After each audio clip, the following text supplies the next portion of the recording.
A century ago, Cecil Rhodes's pioneer column marched north into the cool and fertile valleys of Mashonaland.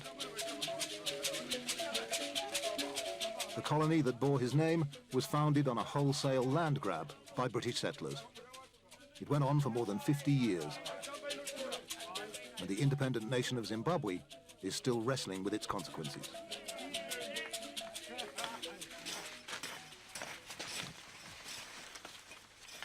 Like millions of other Zimbabweans, Ephraim Yakajura and his family just scratch a living on an overcrowded plateau. The soil is thin and sandy here, but Ephraim remembers the valley where he grew up. Rich land, well watered with space to spare, and the day in 1944 when British soldiers came to take it.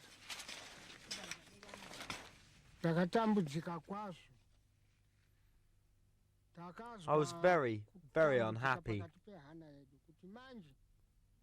In my heart, I felt it was the end of the world. I was born on that land, and where I was sent, I felt like a slave or a foreigner from another country. We didn't even know where we were going. So that's how we felt. We really suffered.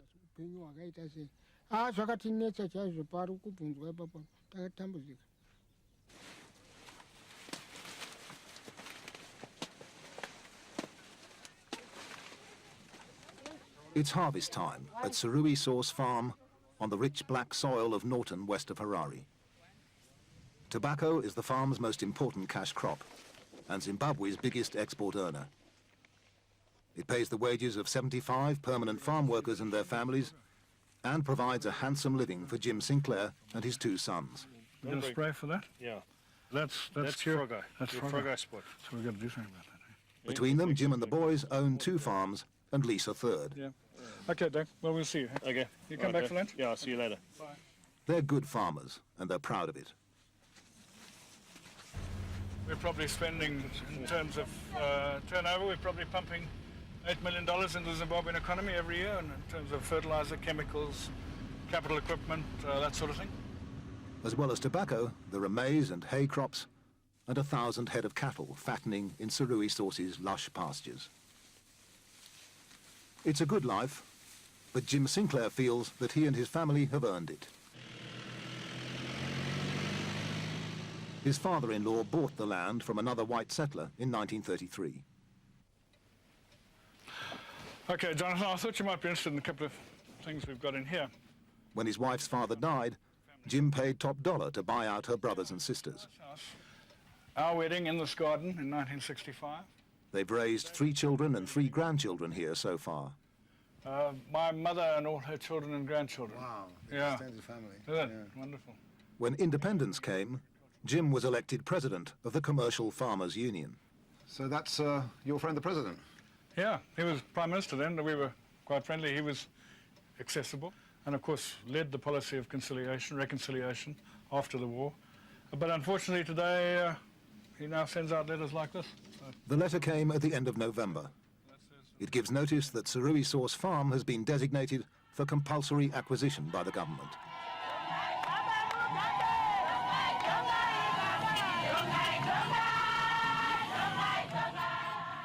Robert Mugabe is no longer Prime Minister.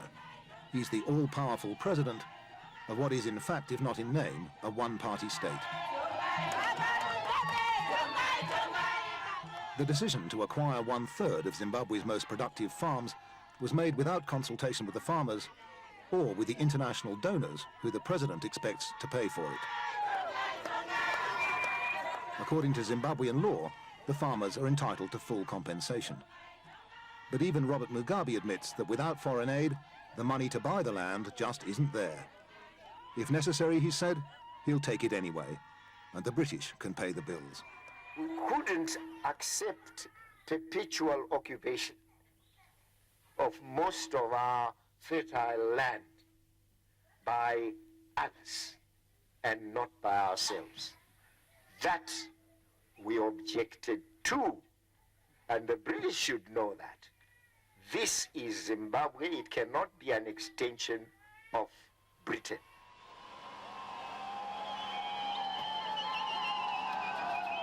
The implication that the white farmers are not Zimbabweans but others goes down well with the ruling party elite. It's not so welcome to Jim Sinclair. Well, I don't know what he means by others. If he means I'm others, then I'd be interested to know what I am. I'm a Zimbabwean, born and bred.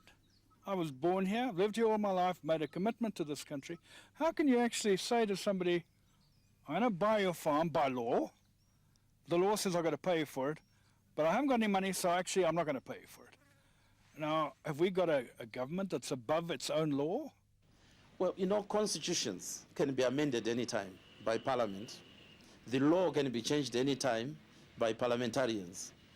The principle of acquiring land is the overriding principle. We want to follow the law, but whose law is it? It is ours. Well, some white farmers have said that if you do take the land without compensation, that amounts to just state-sanctioned robbery. Well, that's exactly what they did themselves. When they do it, the question of human rights is not raised. When we do it, the question of human rights is raised.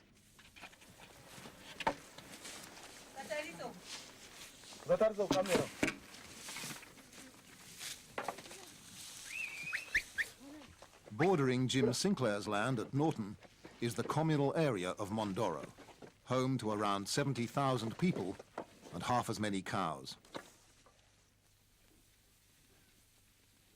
Before the white men came, there were perhaps 1 million people in what is now Zimbabwe. Now there are 12 million, and the numbers keep growing.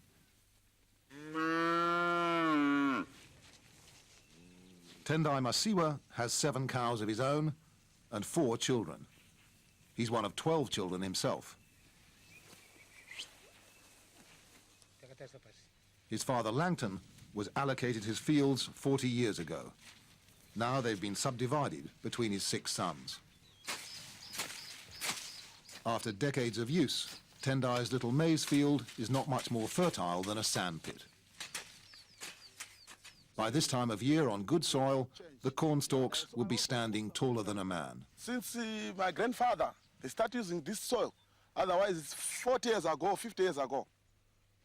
And can't you move somewhere else to find... There's nothing I can go. There's grandmother's field, and this one is my mother's field. So there's nothing I can go. It's only this area. As far as Tendai is concerned, the answer's simple. The government should let him move his family onto the white-owned farms next door.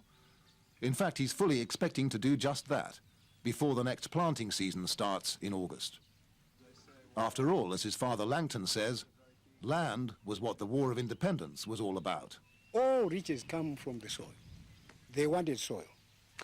That was the first question. And they still want soil? They still want it. And they still haven't got it? They still haven't got it. Okay. Since independence. So if there are all kinds of problems and delays and you don't get that land by August, what do you think people here are going to do? If it is that, otherwise we can organize it. We young generation and go to those farmers and starting squattering there.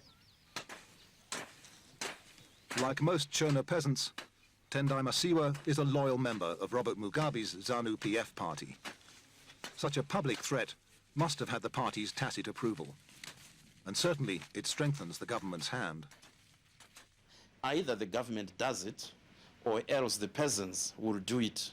And when they do it on their own, having taken the law into their hands, anything could happen. It could create a lot of violence. I mean, surely they're right when they say that it is not politically acceptable to continue to have 4,500 mostly white commercial farmers owning more than 50% of Zimbabwe when you've got 9 million or 12 million on the poverty line. To start with, yes, sure, there's injustice. I don't deny that. There's also, and that's why I support the need for a properly structured, organized, funded land resettlement and reform program, agrarian reform. Nobody's opposed to that. It's in the interest of the country.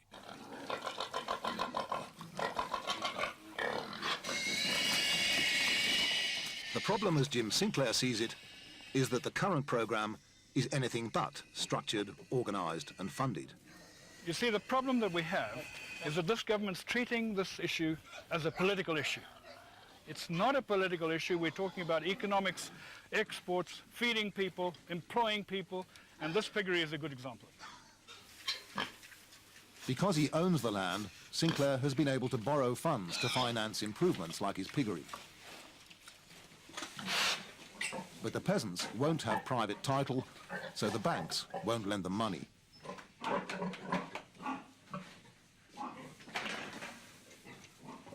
The World Bank, the IMF and major donors like the European Union are just as concerned as Jim Sinclair. They're worried that the crash redistribution scheme will lead to a dramatic decline in food production and the loss of vital export income. Well, unfortunately, we have a country to run, and we have to run it. If we are faced with a problem, we are not going to sit and not solve the problem just because the international community may not understand us.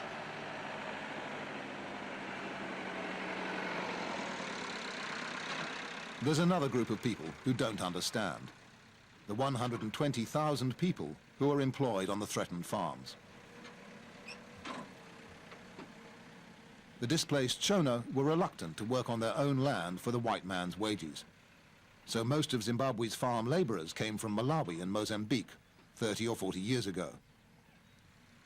They're far from well paid, but Jim Sinclair's workers have a house, a maize plot, a living wage, and nowhere else to go.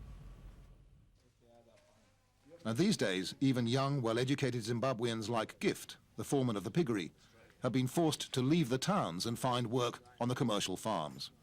Has anybody come and told you what's going to happen to you? No. No, so far. The government is just silent so far. So, if this goes ahead, you lose your house, Certainly I'm going to. you lose your income. Yes. What would happen to you if you went to Harare? Well, I'm going to struggle then. That's what it means.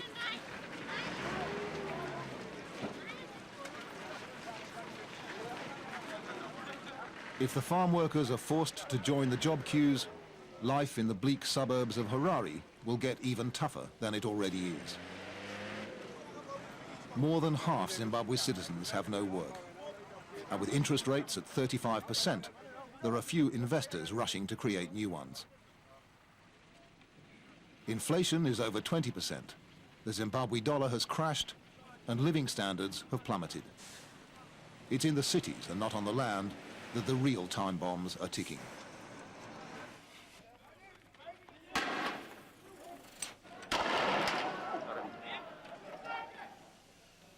There's already been one explosion.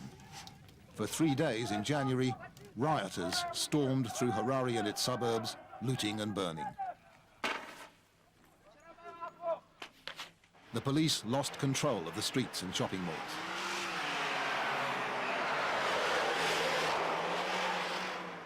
The riots were set off by huge tax hikes and a jump in the price of basic staples like maize meal and cooking oil.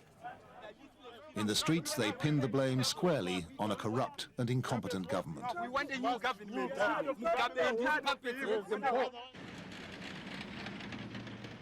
For the first time since independence, Robert Mugabe was forced to send the army into his own Shona heartland.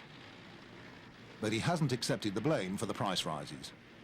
Instead, his government has tried to play the race card again. We have 4 big millers in this country. They increase their prices one day with the same percentage. And as you know, our economy is owned about 95% by the white community in this country or by foreign company owners. So when we talk of the white community, that's precisely what we mean. So it is, in a sense, a white conspiracy. The white farmers and some of the white producers or businessmen will be very happy that we are in a fix. On the Sunday after the riots in the beer halls of the black suburbs, we found the government's attempt to blame the whites got short shrift.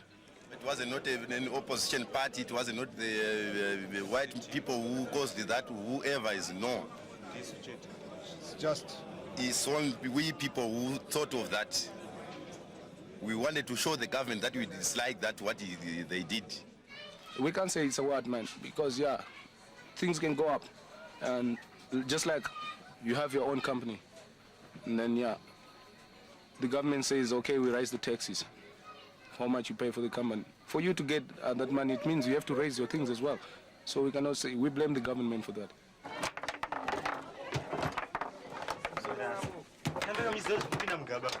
City people realize that without the approval and investment of the rich white world, they're doomed to a life of joblessness and poverty.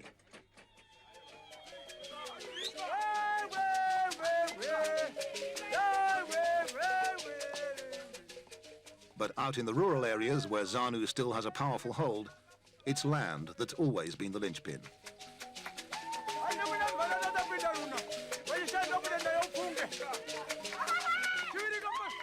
They've been patient here a long time, but times are hard and a desperate government is looking for a scapegoat.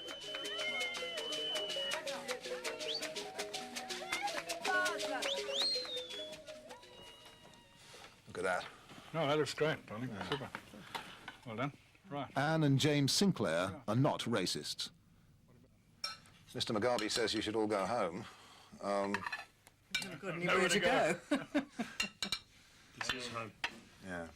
It's the only home I've ever known. Yeah. I don't know any other. I've got a Zimbabwean passport. There's the only passport I can get, and that's it.